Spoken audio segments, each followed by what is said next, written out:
તો જય માતાજી મિત્રો, કાલે પાટણ ડીસા હાઈવે ઉપર એક્સિડન્ટ થયો હતો. તમને હું ડાળું બતાવું તો જોઈ શકો છો. આ ડાળું અને આ ખાલી વાજુ નથી, ડાયવરની થોડુંક વાજુ છે.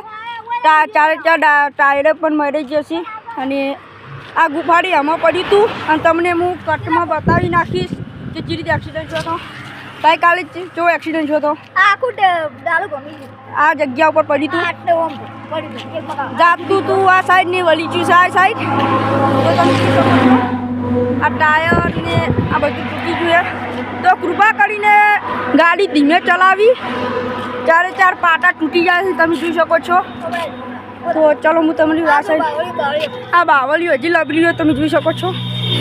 તો મિત્રો કૃપા કરીને બાઇક હોય કે ગમે તે ગાડી હોય આસ્તે ચલાવું. જય માતાજી મિત્રો, બ્લોગ ગમે હોય તો કન્ટિન્યુ જોડે. સોરી યાર, લાઈક સબસ્ક્રાઈબ અને ફોલો કરી નાખજો. હું તમે કટ કરી નાખું.